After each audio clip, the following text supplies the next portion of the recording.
नेपाल के रसुआ जिले से फ्लैश फ्लड की बेहद खौफनाक तस्वीर आई है। तेज बहाव के बीच घर, दुकानें और गाड़ियां बहती भी नजर आ रही है। बाढ़ की वजह से हाइड्रो पावर परियोजनाओं को भी नुकसान पहुंचा है और अचानक आई इस बाढ़ से नेपाल में जल प्रलय जैसी स्थिति बन गई है। सबसे पहले आप ये रिपोर्ट देखिए, फिर खबर तो समझिए।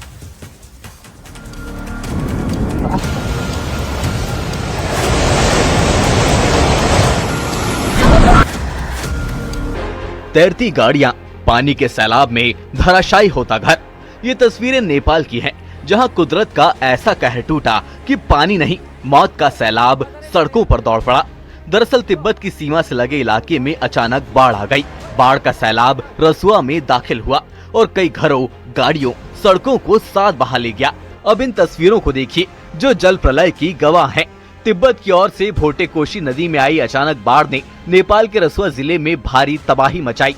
टिमुरे बाजार, कस्टम क्षेत्र, 3 पुलिस चौकियां, कई गाड़ियां और हाइड्रो पावर प्रोजेक्ट बाढ़ में बह गए। पहली तस्वीर में देख सकते हैं कि सैलाब में पुल बह गया, तो वहीं दूसरी तस्वीर में हाइड्रो पावर प्लांट तबाह हो गया। बताया जा रहा है कि मलबे में करीब 4000 लोग दबे हैं। इन तस्वीरों में आप देख सकते हैं चारों तरफ तबाही का मंजर है। तिब्बत की ओर से आई अचानक बाढ़ ने नेपाल के रसुआ जिले में भारी तबाही मचाई। लेंदे खोला के भोटेकोशी नदी में आई अचानक बाढ़ से टिमुरे बाजार और रसुआ सीमा नाके के कस्टम क्षेत्र को व्यापक नुकसान पहुंचा। बड़ी संख्या में गाड़ियां और अन्य सामान बाढ़ के तेज बहाव में बह गए। कई जल विद्युत परियोजनाओं और बस्तियों को भी नुकसान पहुंचने की खबर है। बाढ़ की भयावहता का अंदाजा इसी से लगाया जा सकता है कि बाजार और सीमा क्षेत्र में खड़े कई गाड़ियां पानी के तेज बहाव में बह गए। स्थानीय स्तर पर बड़े पैमाने पर नुकसान की जानकारी सामने आई है। बाढ़ का असर रसुआ से आगे नुवाकोट तक भी पहुंच गया है। रसुआ में बाढ़ और संभावित खतरे को देखते हुए काठमांडू से रसुआ, नुवाकोट, चितवन और दादर जाने वाले गाड़ियों की आवाजाही रोक दी है। Bureau report, news 18। और अब आपको पूरी खबर विस्तार से समझाते हैं। नेपाल में आई बाढ़ की गंभीरता को अब आप समझिए। सबसे पहले तो आपके मन में ये सवाल उठ रहा होगा कि आखिर ये बाढ़ आई कैसे। तो आइए आपको ये समझाते हैं कि नेपाल में इतनी भयंकर तबाही कहां से आई। देखिए, नेपाल में बाढ़ का जो पानी है वो तिब्बत के ऊंचे इलाकों से आया है। बताया जा रहा है कि सुबह तिब्बती क्षेत्र में 4.4 तीव्रता का भूकंप आया। इस भूकंप की वजह से पहाड़ों पर जमी बर्फ जो है वो हिलने लगी। भूकंप के कारण बड़ा भूस्खलन और हिमस्खलन भी हुआ। हिमस्खलन के मलबे ने लेंडे नदी के प्राकृतिक बहाव को ही रोक दिया, यानी जिस डायरेक्शन में नदी जाती है उसे एक जगह पर रोक दिया गया। अब जब नदी का रास्ता रुका तो वो अचानक एक कृत्रिम झील बन गई। झील में कुछ ही समय में भारी मात्रा में पानी जमा हो गया। अब जमी हुई कृत्रिम झील का बांध पानी को संभाल नहीं सका और पानी के दबाव के कारण नदी में बनी झील का बांध टूट गया। अब झीलों में जमा पानी, पूरा जो पानी है वो सीधे तेजी से नीचे की ओर बहने लगा। अब पानी तेजी से भोटेकोशी और त्रिशूली नदियों में आकर मिल गया।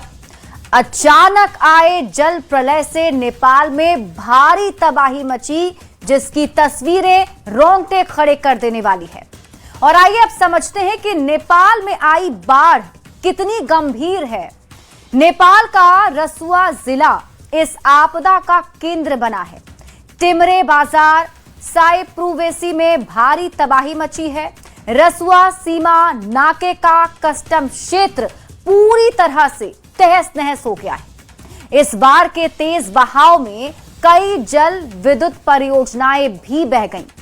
तस्वीरों में दिखता है कि सड़कें, पुल, पुलिया, चौकियां, ये सब कुछ पानी में समा गई और प्रभावित क्षेत्र में बिजली की सप्लाई तो पूरी तरह ठप हो गई है।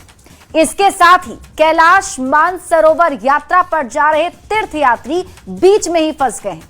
बताया जा रहा है कि करीब 400 विदेशी तीर्थयात्रियों से संपर्क भी टूट गया है और तीर्थयात्रियों में 105 भारतीय नागरिक भी शामिल हैं। आपदा में अब तक कई लोगों की मौत की पुष्टि हो चुकी है। जानकारी ये मिल रही है कि करीब 1000 लोग ऐसे हैं जो लापता हैं, उनके बारे में कोई जानकारी अब तक नहीं मिली है। अब इस तबाही से लोग बहुत ही परेशान तो हैं ही और स्थिति काफी गंभीर बनी हुई है। बढ़ते हैं आगे और बात अगली खबर की। नेपाल में अचानक आए जल प्रलय के बाद अब बिहार के सीमावर्ती और निचले इलाकों में भी तबाही और बाढ़ का खतरा मंडरा रहा है। ऐसे में बिहार सरकार ने पब्लिक से अपील करते हुए कहा है कि ऐसे हालात में आपको पैनिक नहीं होना है, बल्कि आपको सतर्क रहने की जरूरत है।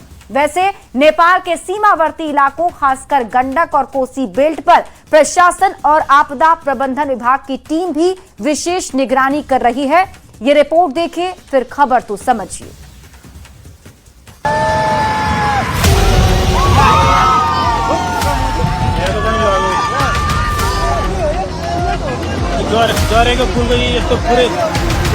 नेपाल की नदियों में उफान से गंडक और कोसी रिवर में बाढ़ के रौद्र रूप का खतरा मंडराने लगा है। नेपाल में आई इस बाढ़ का असर नदी के बहाव और जलस्तर के आधार पर बिहार के सीमांचल और चंपारण बेल्ट पर भी पड़ने की संभावना है।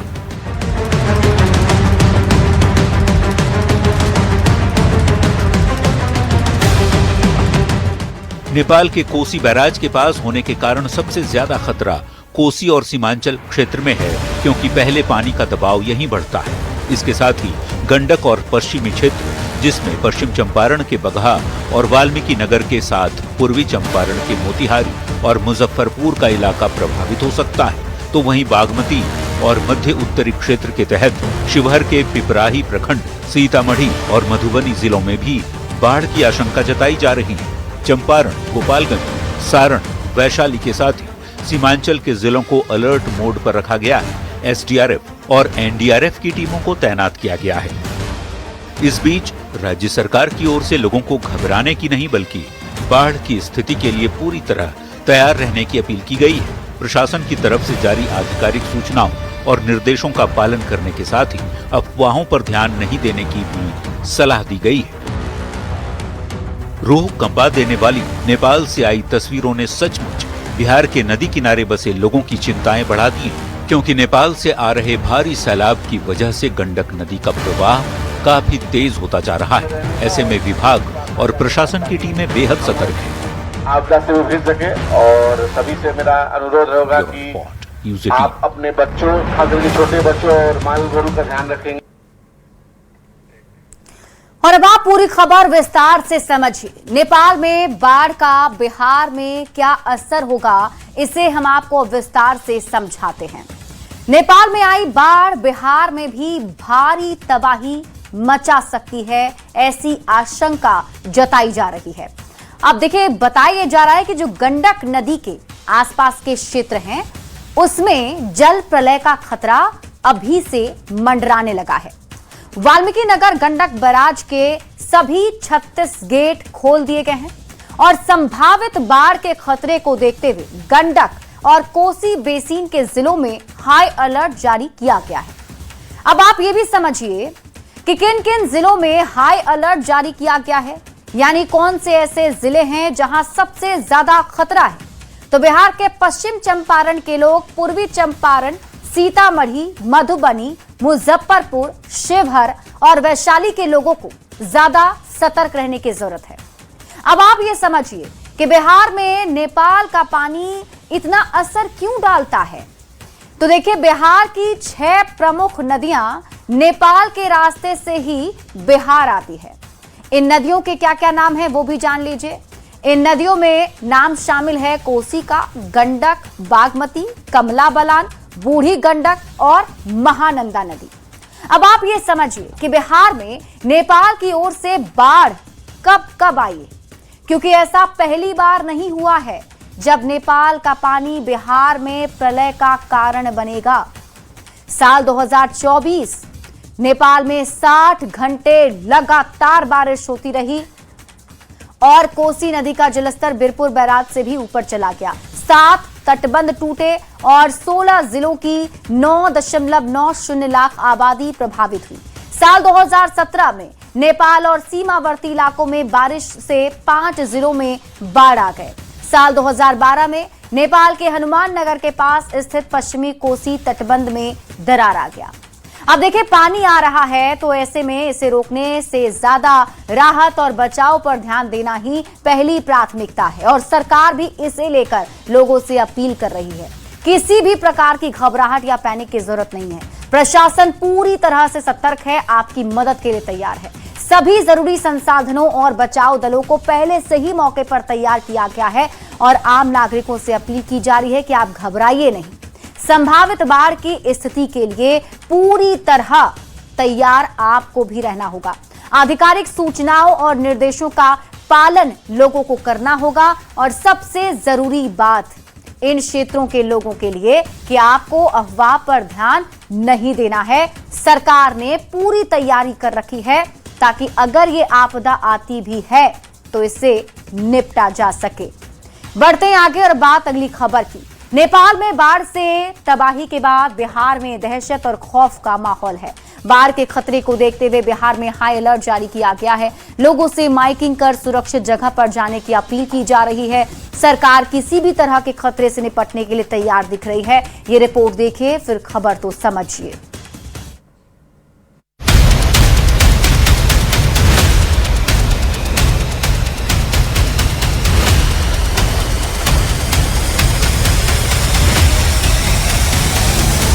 नेपाल में बाढ़ से भीषण तबाही आई है। हर तरफ बर्बादी के मंजर हैं। नेपाल के रसुआ जिले से फ्लैश फ्लड की खौफनाक तस्वीरों ने सबको डरा दिया है।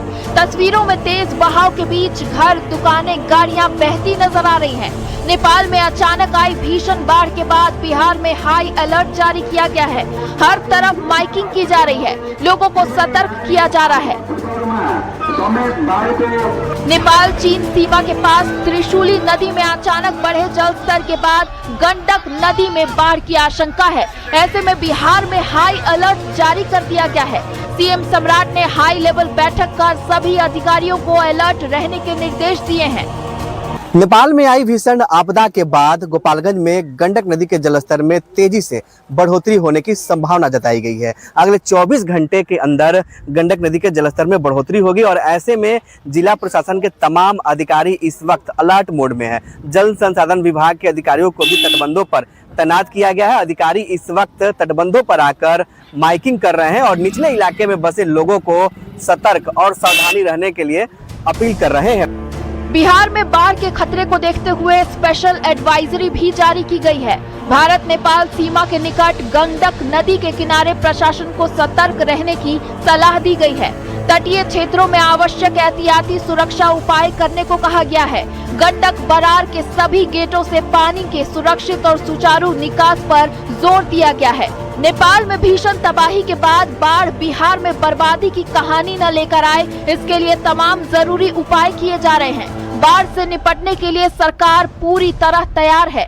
न्यूज 18 के लिए बेतिया से मुन्ना राज, गोपालगंज से गोविंद कुमार, मुजफ्फरपुर से प्रियांक सौरभ और सीतामढ़ी से राकेश कुमार की रिपोर्ट।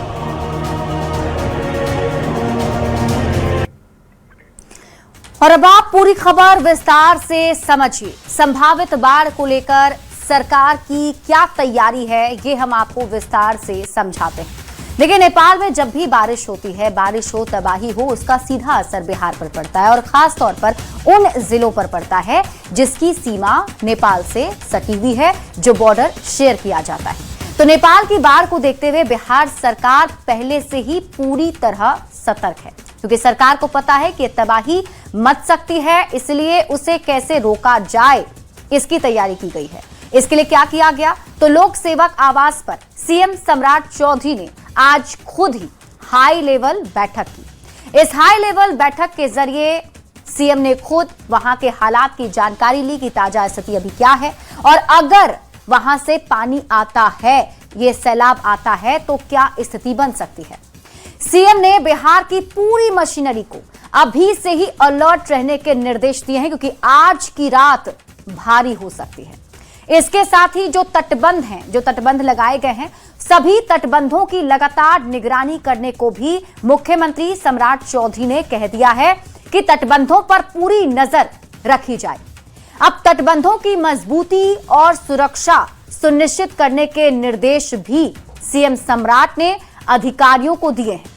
इसके साथ ही नाइट पेट्रोलिंग कराने का निर्देश भी दिया गया है। आज पूरी रात इन जगहों पर नाइट पेट्रोलिंग होती रहेगी ताकि स्थिति पर करीब से नजर बनाकर रखा जाए। अब सीएम ने प्रभावित इलाकों में माइकिंग भी करवाई, लोगों को चेतावनी भी दिया गया। जो इन इलाकों में रहते हैं उनसे अपील की जा रही है कि आप सभी को सतर्क और सावधान रहना है और उच्च स्थानों पर अगर आप जा सकते हैं तो वहां जाकर रहिए। इधर मुख्य सचिव प्रत्यय अमृत, उन्होंने भी हाई लेवल मीटिंग की। इसके साथ ही डीएम और पुलिस अधिकारी जो हैं वो भी साथ में मीटिंग कर चुके हैं। सभी को हाई अलर्ट पर रहने के निर्देश दे दिए गए हैं। इसके अलावा तैयारी है नाव की, शेल्टर की और कम्युनिटी किचन की, क्योंकि कई बार ऐसा होता है कि अगर लाखों लोग प्रभावित होंगे तो उनके लिए खाना कहां से आएगा। तो इसके लिए निर्देश जो है वो दिए गए हैं। सोशल मीडिया पर अफवाहों को रोकने के निर्देश भी जारी किए गए हैं। एनडीआरएफ और एसडीआरएफ की टीमें जो हैं वो रेस्क्यू के लिए इन इलाकों में तैयार कर दी गई है। एक एनडीआरएफ टीम सीधे गोपालगंज भेजी गई, दूसरा जो एनडीआरएफ टीम है वो मुजफ्फरपुर में स्टैंड बाय पर रहेगी। एक टीम बेतिया में तैनात की जा चुकी है और इसके साथ ही सशस्त्र सीमा बल की क्विक रिएक्शन टीमें भी तैयार रहेंगी और इस पर नजर बनाए रखेगी। बढ़ते हैं आगे और बात अगली खबर की। बिहार के मुख्यमंत्री सम्राट चौधरी ने बिहार की महिलाओं को रक्षाबंधन से पहले 3 बड़े तोहफे दिए हैं। स्कूल कॉलेज में पढ़ने वाली लड़कियों की सुरक्षा के लिए पुलिस दीदी को 4700 स्कूटर और मोटरसाइकिल से लेकर अपना कारोबार शुरू करने का सपना देख रही महिलाओं की आर्थिक मदद तक, बिहार सरकार महिलाओं को हर स्तर पर सशक्त बनाने की पहल कर रही है। ये रिपोर्ट देखिए।